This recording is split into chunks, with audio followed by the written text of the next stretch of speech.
नमस्कार दोस्तों। आज हम बात करने वाले हैं पिछले 2018 के जो यूपीएससी टॉपर रहे हैं जुनैद अहमद, उनकी रणनीति जो कि वो खुद अपने मुंह से खुद बताएंगे आगे वीडियो में।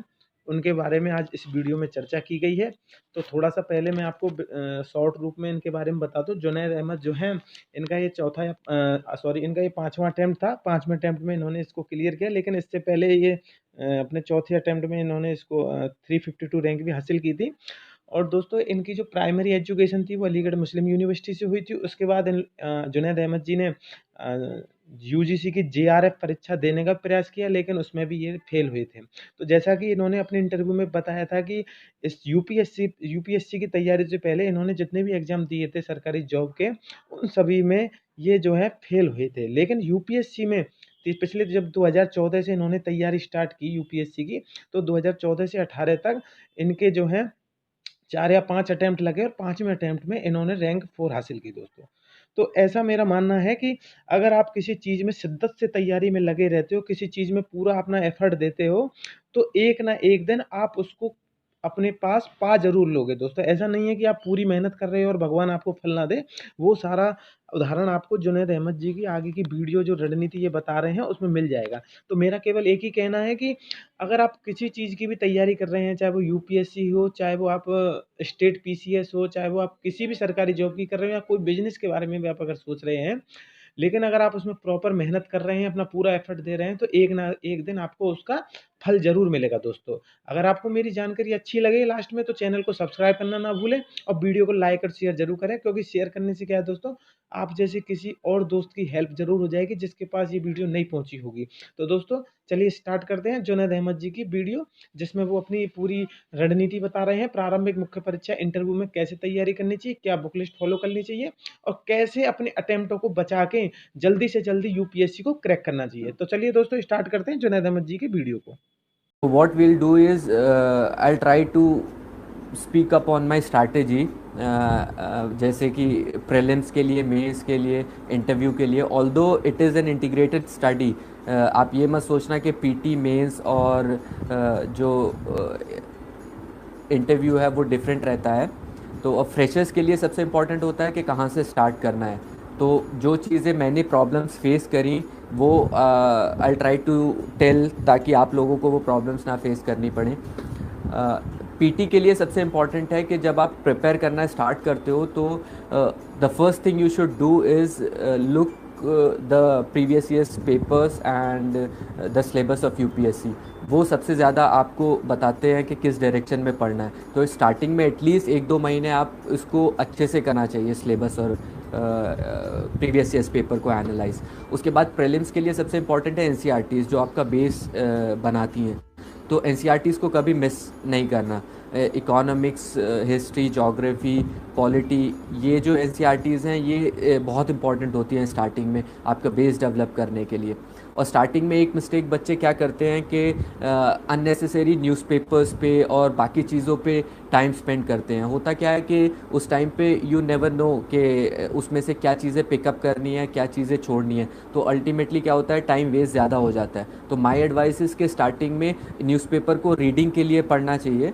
एज सच आप बहुत ज़्यादा उसमें टाइम स्पेंड नहीं करिए, ज़्यादा से ज़्यादा एनसीईआरटीज़ को कवर अप करिए जल्दी से, क्योंकि स्टैटिक पार्ट वहाँ फिनिश होता है। तो एक बार स्टैटिक पार्ट जब आपका कवर हो जाएगा, उसके बाद आप बाकी चीज़ों को कर सकते हैं।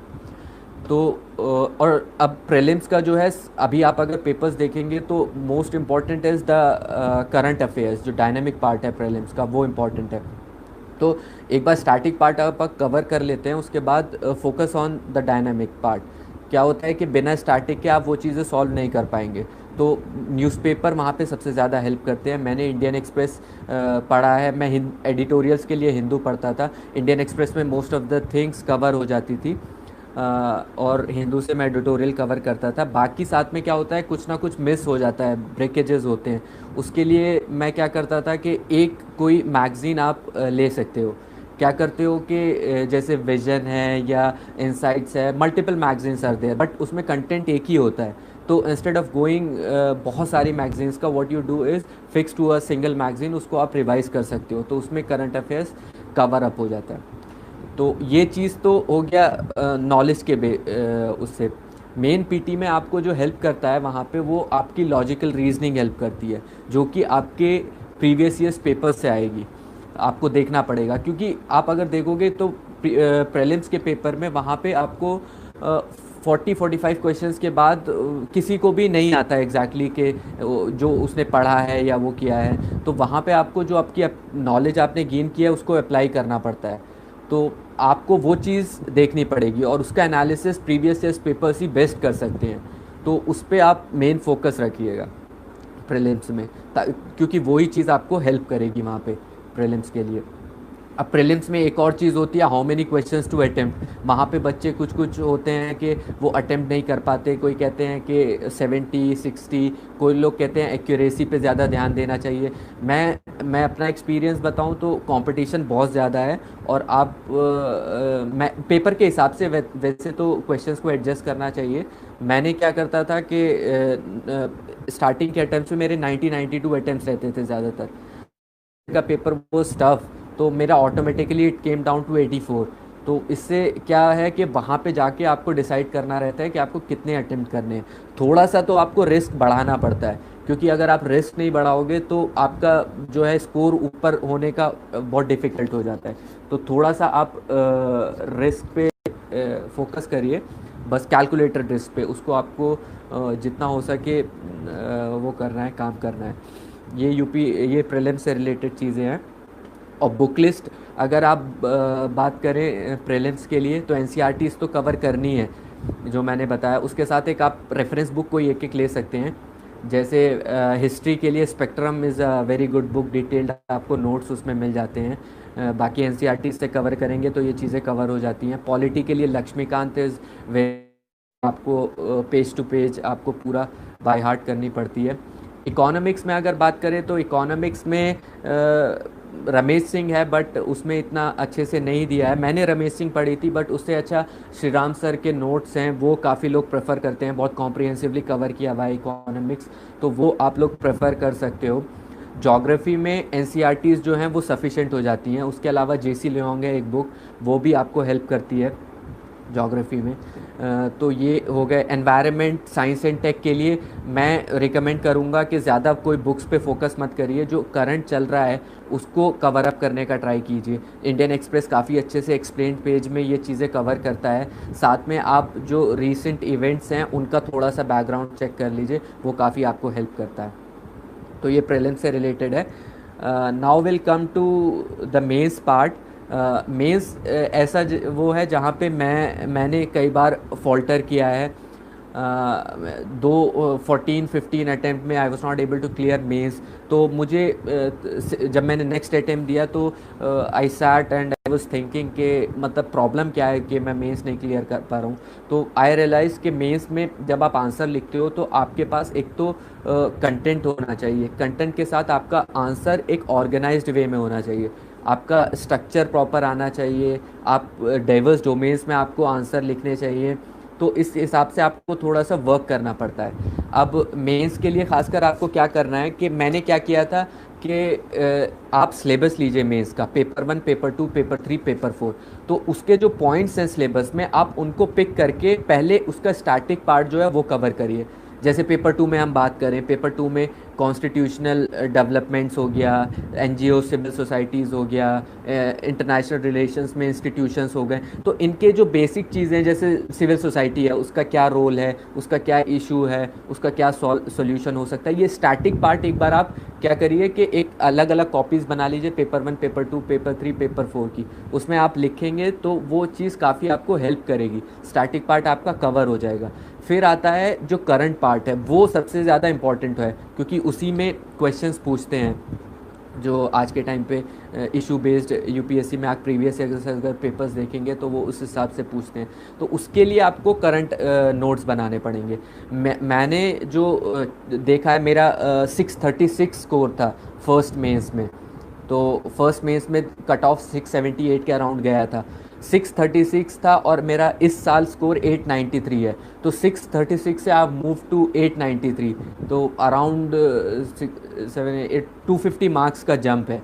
तो उसमें ग्रेजुअल प्रोग्रेस जो है वो वही चीज़ मैं आपको बताना चाह रहा हूँ। एक तो मैंने सिलेबस पे स्टिक टू द सिलेबस, उसका स्टैटिक पार्ट आप बहुत अच्छे से कवर करिए, और जो इश्यूज़ हैं उनके नोट्स बनाइए। मेरे पास यहाँ पे कुछ नोट्स भी हैं, तो I try to show you कि नोट्स किस तरीके से बनाने हैं। क्योंकि प्रॉब्लम क्या होता है कि नोट्स में होता ये है कि नोट्स जब आप बनाते हो तो उसमें प्रॉब्लम ये आती है कि आप बहुत कुछ लिख लेते हो, उसके बाद उसे रिवाइज करने का टाइम नहीं मिलता है। तो if it is visible I try to show you कि नोट्स आपको किस तरीके से बनाने हैं।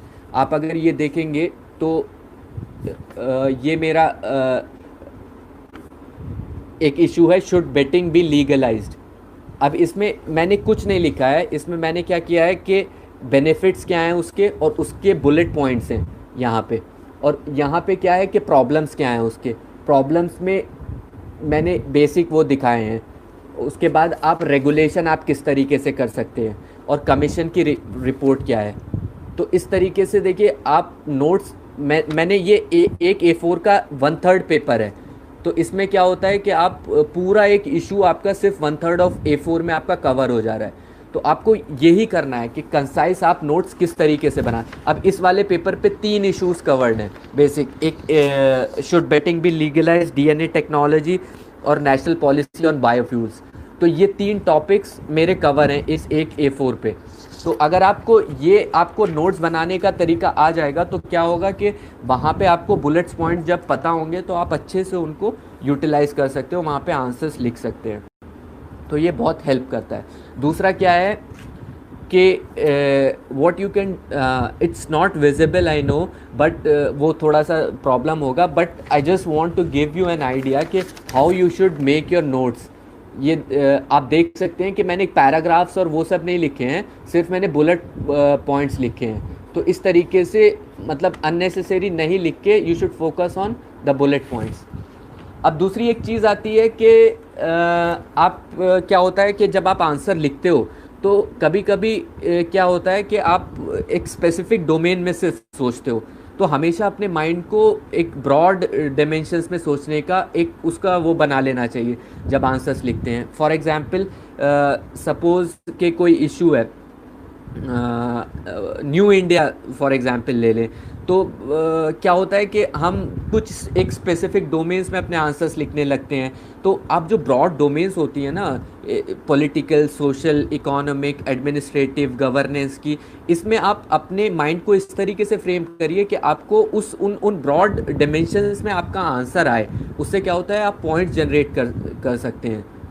तो इस तरीके से आपको काफ़ी हेल्प करेगा। सपोज़ उसका था जैसे कि एक अप्रोच मेरी क्या रहती थी, स्टेक होल्डर्स की रहती थी कि अगर कोई क्वेश्चन आया है तो इंस्टेड ऑफ रैंडम जंबलिंग मैं क्या करता था कि उस क्वेश्चन के स्टेक होल्डर्स मैं डिफ़ाइन कर लेता था। फॉर एग्जांपल NPAs हो गया, तो NPA का इशू आता है अगर, तो मैं NPAs में क्या करता था कि NPA के कौन कौन स्टेक होल्डर्स हैं नॉन परफॉर्मिंग एसेट्स के, बैंक्स हो गया, उसके बाद कंपनीज हो गए, उसके बाद गवर्नमेंट हो गई, उसके बाद रेगुलेटर हो गया। तो अगर इसको इशू को लिखना है तो रैंडम जंबलिंग्स की जगह आप क्या करते हो, बैंक्स के साथ क्या इशू है, रेगुलेटर्स के साथ क्या इशू है, गवर्नमेंट के साथ क्या इशू है, इस तरीके से आप प्रॉपर उसको ऑर्गेनाइज्ड वे में लिखते हो। उससे क्या होता है आपके पॉइंट्स भी जनरेट होते हैं और आपको मार्क्स भी अच्छे मिलते हैं। तो ये एक आंसर राइटिंग का मेरा मेन फोकस जहाँ पे था वो ये था। और साथ में क्या था कि जब स्टार्टिंग में आप आते हैं तो सैटरडे संडेज़ को आप 1-2 दिन आप आंसर राइटिंग कर लो, 1 घंटे 2 घंटे, बट मेन फोकस आप क्या रखा करो, जब प्रीलिम्स के बाद आपका जो टाइम मिलता है, मैं क्या करता था, every day I used to sit for 1 hour और 7 questions I used to write. मेरा एक ग्रुप था, उनके साथ सबके साथ बैठ के मैं लिखता था। तो वो क्या करता है आपको काफ़ी हेल्प करता है, आप डिस्कस कर सकते हो उसके बाद थोड़ी सब लोगों से। तो इस तरीके से ये आप कर सकते हो। उसके बाद इंटरव्यू के लिए टिप्स का तो यही है कि नॉलेज और ये चीज़ें तो they have already tested, what they are looking for is your personality. So जो भी आप हो वहाँ पे आपको प्रेजेंट करना है। आई फील कि क्या होता है कि हर एक पर्सन में एक कुछ ना कुछ स्ट्रेंथ होती है, उसकी कुछ खूबी होती है, वो इंडिविजुअलिटी आपको उनके सामने रखनी होती है। कुछ ट्रेड्स जो हैं सर का जिनसे मैं मिला उन्होंने जो बताया और मैंने भी फील किए जो पर्सनालिटी टेस्ट के लिए इम्पॉर्टेंट है, वो I think is your confidence, your decisiveness, your opinion, your clarity of thought, your expression, these are things